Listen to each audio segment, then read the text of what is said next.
Hello, everybody, and welcome to May 26th. Trips and Traps. I'm Andy Serling, joined by Eric Donovan. We have 5 races to bring you this week. We'll start off in the first segment with 3 races, and we'll get started with the 7th race from May 19th. It's a New York bred Tour, that allowance optional claimer, going a mile in the dirt. We're interested in the 4 Success Fee and the 7 COLJAK. Obviously, the winner of this race, City Trooper, was the easiest kind of winners, and I don't think we're talking about anything major happening here. COLJAK gets in a little trouble. I don't know how much it matters. Ultimately, with him, maybe he would have been second with a good trip. There's COLJAK there, Success Fee and back. Thought Success Fee made a middle move. We were sort of in a rock and a hard place as far as trips and traps, because with all the rain last week, we're off the turf. There's not going to be a lot happening in the dirt races here without much turf racing. We didn't have turf racing until Saturday, so we put together some races where a couple of things happened and a couple of ones that people brought to our attention, and we're going to show a horse we thought ran very well.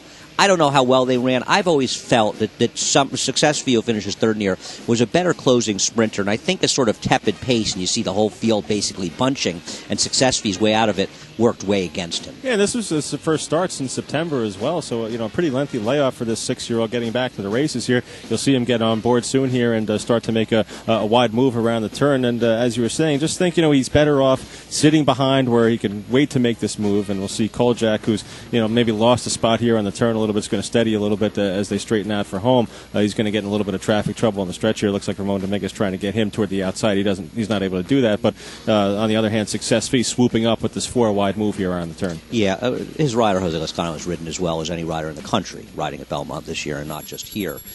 He's all the way on the outside, obscured. COLJAK's behind. Ramon was doing the right thing here and giving a good ride. He gets a little bit packaged here, and because you have Success Fee drifting a little bit and sort of keeping him in, it maybe keeps him from doing his best running. And perhaps because he had that perfect trip waiting behind them while Success Fee made the premature move, he would have gotten second because of the trips. He didn't. They bunched at the end. I thought, though, Success Fee was badly hampered by dynamics and forced to make this middle move way against his running style, and I still think he's a better horse going 6.5 maybe, or even 7. Yeah, there's no doubt about it. Neither of those two horses was going to win the race, but both of them obviously could have been second there. And it was a race where I think, especially for Success Fee, that he should be able to gain something off that and move forward second time out. Yeah, he'll have to run as well second time, or even maybe third time. But he is a horse that needs to be, I think, in a sprint. And it's hard to find races right for him, but he needs to have a quick pace. With a slowed, more deliberate pace like this one and making a middle move, it will always mitigate his move and never let him run his best race. Okay, the second race we'll take a look at in this first segment is the 8th race from May 19th. It's a non-winners of 1 allowance, going a mile on the 16th. And we're going to take a look at Cool Blue Red Hot, who looks like he might be on the verge of doing some nice things this year. Yeah, this is not a trip or a trap in here. This is a good horse, and we just thought we'd show him and showcase a horse in case you had missed him. And he's dropping well back in the field. Now, he was sort of the co-favorite or second choice. They were both basically the same price, along with Johannesburg Smile,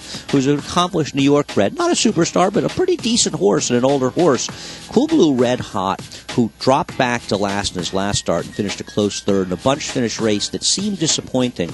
After this performance, I moved up that race, and we've got some horses coming back out of that race. In fact, one on Thursday. Not that that does you any good, but Cool Blue Red Hot dropping back with this style. What a run he put in. Puts in an amazing run. Now, the pace is fast here. They smile in the 16th race. They went 22-4 for the opening quarter, 45-2 for the half, and 109-3 for 3 quarters here. So it's a quick pace, but on the other hand, you don't really see Cool Blue Red Hot ask for too much run at any stage in the race. Rajiv Miraj gets in a little bit to get him into contention and give him his cue, but pretty much he wins at hand. Yeah, he does. And it's not like the race melted down. They didn't go 22-2, 44-4, 108-3, 136. They went consistent fractions, and it didn't slow down that much. And as you said, and you'll see it, a terrific ride by Rajiv Miraj. He saves ground. All the things go well for him. We're not implying he had a difficult trip, but he moves inside and he just cruises the outside. He's going to come in the picture in a couple of seconds. You're going to see him. There he is on the inside coming in. And keep your eye on Rajiv Miraj, because as Eric said,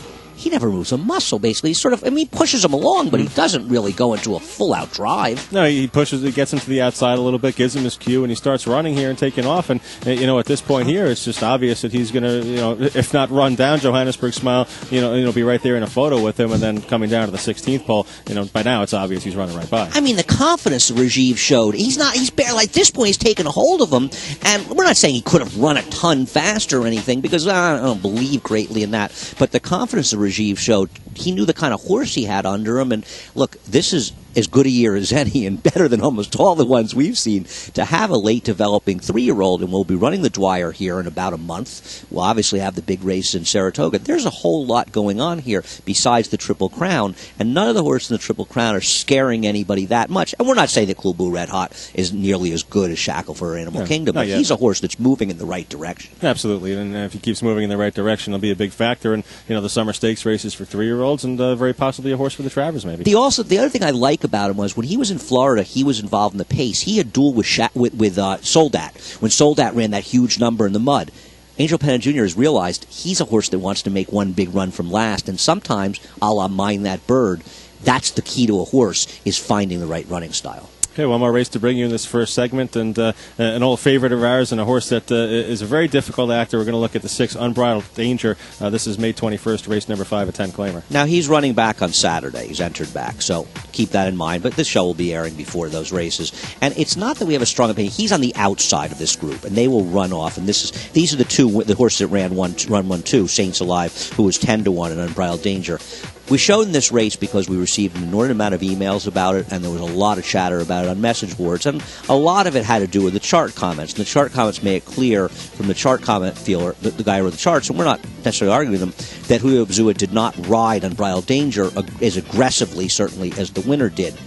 When things appear this obvious, there are reasons for it. And I think Eric and I think one of the major reasons is what Eric pointed out. It's a very difficult horse to handle. Yeah, he's tough to just be around. Getting him in the starting gate. He's got to be tough to exercise and ride in the mornings. I mean, he had runs on September 24th, tough in the post bridge. It's tough everywhere. And as they come around the turn here, he's battling for the lead with the Saints Alive, and these two have about 5 lengths in the rest of the field. And just keep your eye on them on the outside, because neither one of these riders is riding at all. It's actually kind of fascinating to watch. It's kind of a neat race. When eventually Milan stood on the inside, and Pazoo is doing a good job. He's got her in tight. It's good race riding. But Milan, and neither one of them has lifted a finger yet. Now, Milan starts riding, and Julio Bzua is just sitting. And this is what people are saying, oh, what's he doing? He's not trying. He's letting her win. Nonsense. When you see things like this, there are reasons for it. And we understand it doesn't look good. He's got to be a horse that does not like to be hit by the whip. But now he's getting hit by the whip, so I guess that's wrong. I'm not exactly sure what it is, but there's something about this horse and riding him that made it very difficult for Pazua. He wanted to win the race. The guy's a hungry rider.